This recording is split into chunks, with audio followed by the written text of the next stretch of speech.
Team Visma react to Tadej Pogačar dropping out Vuelta 2025. Quote, "Not often I get the chance to race without Tadej Pogačar. I'm going to enjoy it." That was said by Matteo Jorgensen. And with that single quote, ladies and gentlemen, the entire Visma Lisa bike bus erupted into cheers, champagne corks flying everywhere, and probably a few suspicious high fives that would have gotten them relegated to UCI disciplinary hearings had a camera caught them. Pogačar's absence from the Vuelta is not just news, it's Christmas, New Year's, and Jonas Vingegaard's altitude camp recovery day, all rolled into one for Team Visma. But let's be honest here, Visma's relationship with Pogačar is a bit like a person who doesn't like their maths teacher when they're in school. They don't actually hate them, but they just can't pass the test when he's in the room. And now the professor has called in sick, which means for once the classroom clowns can scribble all over the blackboard and maybe finish their homework without being publicly humiliated in front of the peloton. So today, we're looking into how Team Visma reacted to this crazy moment, why they're pretending that they've got the Vuelta all wrapped up, and how UAE's still stacked roster might torch those dreams, and why the cycling gods just love serving up this kind of drama. Strap in, because it's all on the way. Matteo Jorgensen finally free from Pogačar's shadow. Let's start with the man of the hour, the guy that pretty much got me making this video. Matteo Jorgensen, or as Visma PR would now prefer to call him, quote, the American who smiled when Pogačar said "no gracias" to the Vuelta. When Jorgensen gave that cheeky line, quote, "not often I get the chance to race without Tadej Pogačar, I'm going to enjoy it," it wasn't just a comment, it was practically a manifesto. You could practically hear the relief in his voice. This wasn't some polite cliche like, "oh, we wish Tadej all the best in recovery," or, "oh, the race is poorer without him." No, this was straight up hallelujah, lads, the dragon has left the cave. And Jorgensen has history here, guys. He spent the past 2 seasons playing the role of, quote, guy who tries really hard until Pogačar decides it's time to casually break cycling physics. You know the script. Matteo attacks, Pogačar yawns, Pogačar closes the gap, Matteo spends, like, the rest of the climb rediscovering religion. So for him, this Vuelta suddenly looks less like a funeral procession and more like a golden opportunity. But don't let the optimism fool you.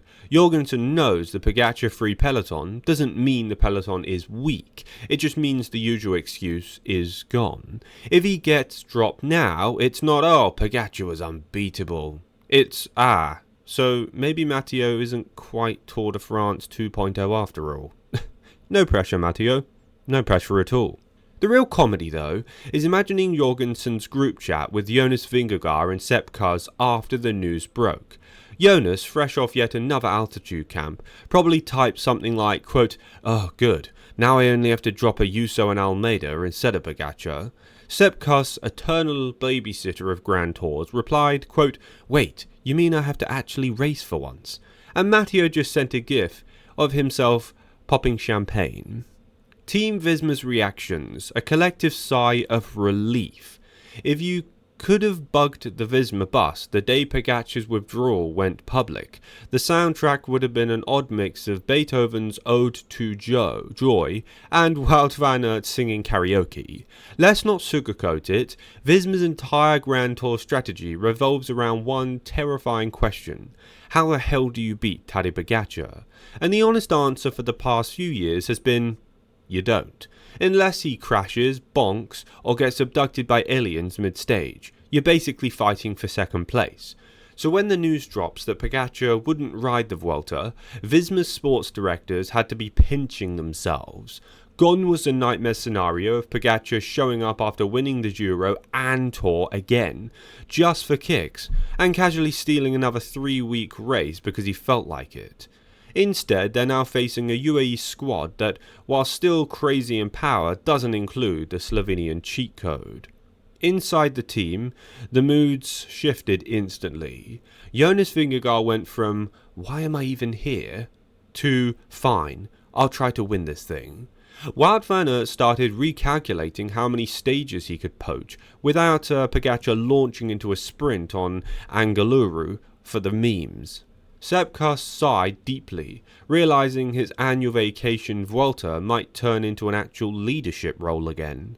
The DSs probably lit cigars in the back of the bus while muttering, "Maybe this year the cycling gods are on our side." The whole situation is hilarious if you think about it. Here's Visma, arguably the most calculated, well-drilled team in modern cycling, needing Pogačar to literally remove himself from the equation just to feel optimistic.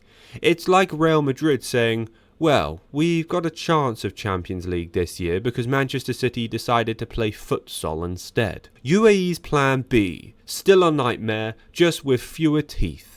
Of course, the comedy of all this is pretending that UAE are suddenly toothless without Pogačar. Spoiler, they're not, and I know you guys know they're not. They've brought a team so stacked that even Visma fanboys are still nervous. Their Vuelta roster reportedly includes Juan Ayuso, João Almeida, Marc Soler, and probably a random 19-year-old Slovenian that no one's heard of yet, but who already puts out 6.8 watts per kilo for fun. And let's be real, Ayuso and Almeida aren't exactly pushovers. Ayuso is basically Pogačar's understudy. The kid's so talented that UAE practically bubble wraps him between races. Then there's Almeida. Meanwhile, he's a diesel engine who refuses to die. The guy who will grind away at his tempo until everyone else cries uncle. So while Visma's giddy about no Pogačar, the reality is there's still got to deal with UAE's Hydra.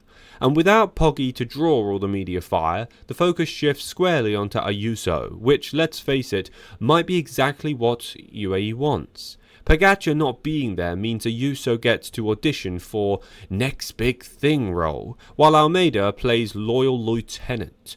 The probability charts here are deliciously sarcastic. Visma winning the Vuelta with Jonas and Jorgensen are 40% if they don't self-implode with tactical overthinking.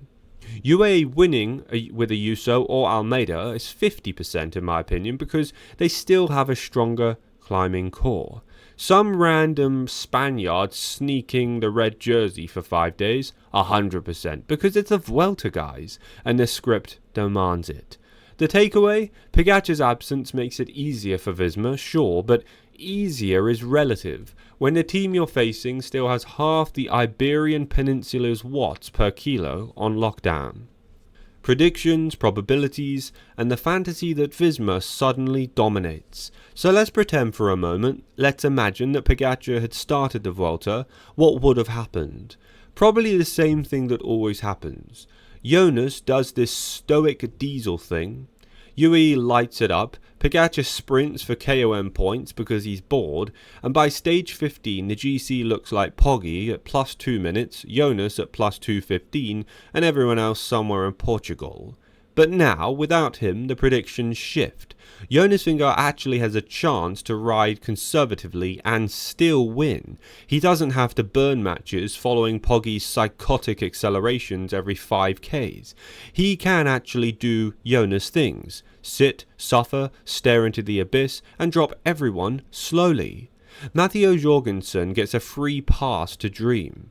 In a Pogačar-free GC, he's no longer an outsider, he's suddenly a real contender, which is adorable, considering his usual strategy is to attack way too early and then spend the next 10 kilometers regretting it. UAE still likely crushes them anyway, because even if Poggi isn't there, UAE still exactly arrive with amateurs. Ayuso is practically foaming at the mouth for his shot at a Grand Tour glory, and Almeida will bury himself so deep in tempo that Visma's collective sigh of relief might turn into a collective "oh no" by stage 10. Thank you for watching today's video. If you're new to my channel, consider clicking the subscribe button down below to stay up to date with the latest cycling news, cycling drama and cycling results. Leave a like on the video for good luck, and as always, don't forget to comment down below your opinions on what you think about this topic in the comment section down below. It's super important, as I want to hear all of your opinions, as I know some ex-professional cyclists actually watch my videos and I learn a lot from the people who comment on my stuff.